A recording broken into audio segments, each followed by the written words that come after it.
दरबार में वह आदमी खड़ा था जो दिखाई तो दे रहा था, लेकिन न्याय की नजरों से पूरी तरह अदृश्य था। पूरी कहानी। विजयनगर का दरबार हमेशा की तरह भरा हुआ था। राजा कृष्णदेवराय सिंहासन पर विराजमान थे।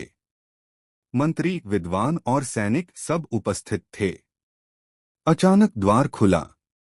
एक साधारण वेश में एक व्यक्ति अंदर आया। उसके चेहरे पर डर नहीं, बल्कि एक अजीब सी शांति थी। उसने ऊंची आवाज में कहा, महाराज, मैं न्याय मांगने नहीं आया। मैं यह बताने आया हूं कि आपका न्याय मुझे देख ही नहीं पा रहा। दरबार में सन्नाटा छा गया। राजा का प्रश्न।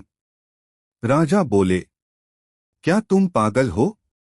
तुम सामने खड़े हो और कहते हो कि दिखाई नहीं देते। व्यक्ति बोला, शरीर दिखाई देता है महाराज, पर सच अदृश्य हो चुका है। तेनालीराम का प्रवेश। अब तक चुप बैठे तेनालीराम मुस्कुराए। उन्होंने व्यक्ति को ध्यान से देखा, जैसे शब्दों के पीछे छुपे अर्थ पढ़ रहे हों। तेनालीराम बोले, महाराज, यह व्यक्ति झूठ नहीं बोल रहा। यह अधूरा सत्य बोल रहा है। नया पात्र सत्यदास। व्यक्ति का नाम था सत्यदास।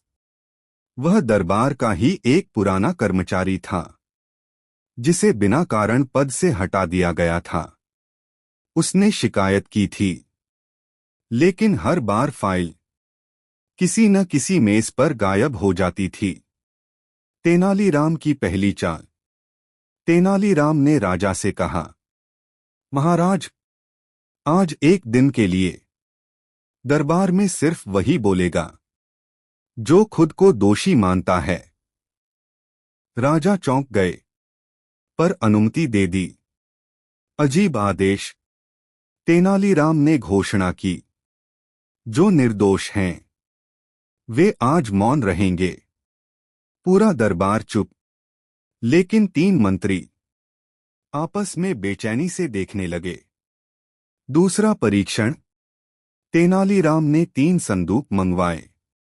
पहले पर लिखा था सत्य, दूसरे पर डर, तीसरे पर लाभ। उन्होंने कहा, जो भी सत्यदास के साथ न्याय न होने का कारण है, वह इन तीनों में से किसी एक संदूक में छुपा है। तीनों मंत्री अनजाने में लाभ वाले संदूक की ओर देखने लगे। बड़ा खुलासा। तेनालीराम मुस्कुराए, महाराज, न्याय अंधा नहीं था, उसे अंधा बनाया गया था। लाभ के पट्टी से जांच हुई, सच सामने आया। सत्यदास को हटाया गया था, क्योंकि उसने घूस लेने से मना कर दिया था। राजा का निर्णय। राजा ने तुरंत आदेश दिया, दोषी मंत्रियों को दंड, सत्यदास की बहाली और एक नया नियम, जो न्याय में लाभ देखेगा वह न्याय के योग्य नहीं रहेगा। तेनालीराम की अंतिम पंक्ति।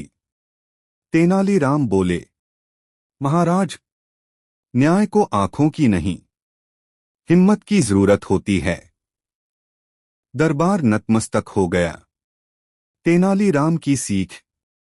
जहां सच चुप हो जाता है, वहां अन्याय बोलने लगता है।